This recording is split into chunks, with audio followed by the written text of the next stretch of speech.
Mister अनमोल Jain MD ड्यूमैक्स auto के हमारे साथ मौजूद हैं।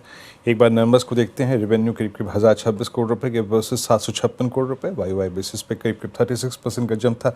एबिटा 136 करोड़ रुपए का 29% अप। मार्जिन स्लाइटली अगर आप देखें तो यहाँ पे डिप हुए थे, I think 80 basis point. Sir नमस्कार, कार्यक्रम में स्वागत है। मैं एग्जैक्टली जानना चाहूँगा पहले टॉप लाइन की ग्रोथ एग्जैक्टली इसके पीछे ड्राइवर्स क्या थे, और प्लस एक प्रश्न जो कि बहुत लाजमी हो जाता है क्योंकि जिस एनवायरनमेंट में और ट्रेड वॉर के बीच में हम चल रहे हैं इस वक्त, आगे के आने वाले क्वार्टर्स में आपका इसका इम्पैक्ट क्या होगा पॉसिबली टॉप लाइन पे, थोड़ा इसका भी सेंस दीजिएगा मेरे को। वीरेंद्र जी नमस्कार। पहले तो देखिए टॉप लाइन की जो आपने ग्रोथ की बात करी, जो क्वार्टर वन में हमने 36% की ग्रोथ रिपोर्ट करी है, उसके दो कारण है। एक तो क्वार्टर फोर में हमने एक इनऑर्गेनिक मूव करी थी जिसमें हमने एक कंपनी में 60% शेयर को खरीदा था ग्रीन फ्यूल के नाम से। तो वो अगर आप क्वार्टर ऑन ईयर कंपेयर करेंगे तो वो क्वार्टर वन लास्ट ईयर में नहीं था। तो एक वो कारण है। लेकिन अगर मैं उसको निकाल भी देता हूं तो भी आप में 24 से 25% की ग्रोथ आई है। इसके कई कारण है। जैसे हमारा कंटेंट पर व्हीकल बढ़ रहा है, जैसे हमारी टेक्नोलॉजी बढ़ रही है। मैं आशा करता हूं कि पूरे साल में एक 20 से 25% की फुल ईयर की ग्रोथ हम एक्सपेक्ट कर रहे हैं टॉप लाइन की। और ये जो है हमारा एक मिड टर्म प्लान है 5-6 साल का, जिसमें हमने 20% CAGR को चैलेंज करा है कि हर साल हम 20% टॉप लाइन ग्रोथ को मेंटेन करेंगे। सो जहां तक टॉप लाइन का सवाल है, मैं उम्मीद करता हूं कि पूरे साल में एक 20% से 25% की बढ़ोतरी दिखेगी, डिस्पाइट जो ये हेडविंड आप देख रहे हैं इंडस्ट्री में, थोड़ी हेडविंड्स है। लेकिन मतलब 20% प्लस अगर आप देखें तो आपकी टॉप लाइन ग्रोथ रहेगी। That's good. आई थिंक बावजूद इसके कि कुछ हम ट्रेड वॉर एनवायरनमेंट में ट्रेड कर रहे हैं, ये मार्जिन्स 13.2 की ट्रेजेक्टरी में थे। आई मीन वाई बेसिस पे करीब 80 बेसिस पॉइंट का डिप था यहाँ पे।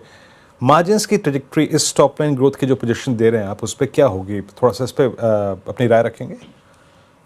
तो वीरेंद्र जी, ऐसा मार्जिन जहां तक है आप बिल्कुल ठीक कह रहे हैं। अगर आप ईयर ऑन ईयर देखेंगे तो 80 बिप्स का डी ग्रोथ हुआ है, बट इसका कारण कोई रियल कारण नहीं है। कुछ प्राइस करेक्शंस और प्राइस रियलाइजेशंस है जो कि ड्यूरिंग द क्वार्टर होनी थी लेकिन वो नहीं हो पाई, और वो क्वार्टर टू के अंदर हम उम्मीद करते हैं, ऑलरेडी जुलाई के महीने में वो हो चुकी है, तो क्वार्टर टू में उसकी रिपोर्टिंग हो जाएगी।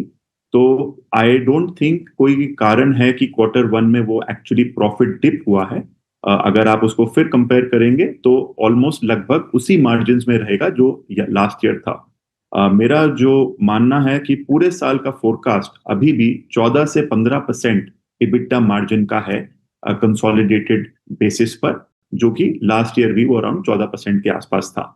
जहां तक आगे आने वाले समय की बात है तो हमने क्लियरली बोला है कि हम अगले 2 साल के अंदर उम्मीद करते हैं कि हमारे मार्जिन 16% इबिट्टा तक पहुंच जाएंगे, और हम अगले 5 साल में उम्मीद करते हैं दैट हम शायद 18% के आसपास मार्जिन को बढ़ाना चाहेंगे। तो ये मार्जिन के ऊपर है। जहां तक आपने ट्रेड वॉर की बात करी, तो मैं एटलीस्ट खुश हूं कि टैरिफ को लेके इस कंपनी पे एब्सोल्युटली कोई इंपैक्ट नहीं है। ये कंपनी लार्जली एक डोमेस्टिक प्लेयर है। हमारा रेवेन्यू डोमेस्टिक इंडियन इकोनॉमी से आता है, इंडियन ऑटो इंडस्ट्री से आता है। चाहे वो हमारा एक्सपोर्ट्स ऑलमोस्ट नेग्लिजिबल है। यूएस में हम कुछ एक्सपोर्ट करते हैं, गाड़ियां भी जो है डायरेक्टली यूएस ज्यादा नहीं होती। I got your point directly sir. मैं आपकी बात समझ गया जी। ठीक है, तो आपने कहा कि एक्सपेंशंस, मतलब ये मार्जिन का एक्सपेंशन 18% की ट्रेजेक्टरी तक संभव है।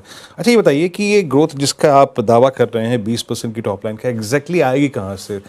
आपके लिए क्या अच्छा कर रहा है? Commercial vehicle segment, passenger vehicle segment, two wheeler, और कौन सा ज़्यादा डोमिनेट करेगा? सिंस आई मीन आपका सब्सटेंशियल रेवेन्यू 55% के आसपास पैसेंजर व्हीकल सेगमेंट से आता है, डिलीवर कौन करेगा इस ग्रोथ में? देखिए, इसके कई कारण हैं। अगर आप डूमैक्स ऑटो को देखेंगे तो देखिए बहुत डाइवर्स कंपनी है, जिसमें बहुत डाइवर्स प्रोडक्ट्स है, बहुत डाइवर्स कस्टमर्स है। तो ग्रोथ के फैक्टर्स वो सिर्फ कोई एक प्रोडक्ट या एक सब्सिडरी नहीं है। नंबर वन जो इंटीरियर प्लास्टिक्स है, जो कि ऑलमोस्ट हाफ जो रेवेन्यू है वो इंटीरियर प्लास्टिक से आता है, उसमें हम एक बहुत तेजी से टेक्नोलॉजिकल चेंज देख रहे हैं, जिससे वैल्यू पर व्हीकल आगे आने वाले समय में बढ़ेगा। उसमें और भी कई चीजें हैं, जैसे एम्बियंट लाइटिंग है, वो भी इंटीग्रेट हो रही है। आपने शायद सुना होगा कि इस साल कंपनी जो है चाइना में भी एक ऑफिस खोलने का प्लान कर रही है, जिससे मेनलैंड चाइना में जो टेक्नोलॉजी है, स्पेशली इंटीरियर कैबिन की, वो उस टेक्नोलॉजी को हम एक्सेस करेंगे, उस टेक्नोलॉजी को हम इंडिया इंडस्ट्री में लेके आएंगे।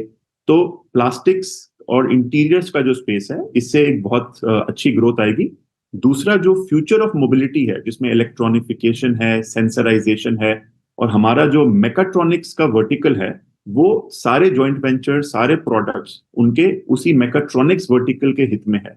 तो उसमें भी अगर आप Q1 देखेंगे तो हमने ऑलमोस्ट लास्ट ईयर Q1 से डबल रेवेन्यू कर दिया है, और हमारी ऑर्डर बुक जो है उसका भी 40% ऑर्डर्स हमारे फ्यूचर और क्लीन मोबिलिटी की तरफ है। जी। तो ये दो की ग्रोथ ड्राइवर्स है। थर्ड, है। आपने देखा होगा हमने ग्रीन फ्यूल एनर्जी के नाम से कंपनी को लास्ट ईयर खरीदा था। हम बहुत उम्मीद करते हैं कि सीएनजी जो है वो टेक्नोलॉजी और तेजी से बढ़ेगी, जी। और उसके लिए हमने स्ट्रेटेजिकली एंटर करा था। तो ये 3-4 ग्रोथ ड्राइवर्स है। मैं काफी कॉन्फिडेंट हूं कि पैसेंजर सेगमेंट और पैसेंजर व्हीकल सेगमेंट और टू व्हीलर सेगमेंट, ये दो की सेगमेंट्स है जो कंपनी के फ्यूचर ग्रोथ देगा। जी, बहुत बहुत शुक्रिया आप इस कार्यक्रम में शामिल हुए, करंट नंबर्स पे और फ्यूचर का आउटलुक आपने दिया, हमारे साथ शेयर किया। बहुत बहुत शुक्रिया and best of luck for next quarter, coming quarters. बहुत बहुत शुक्रिया।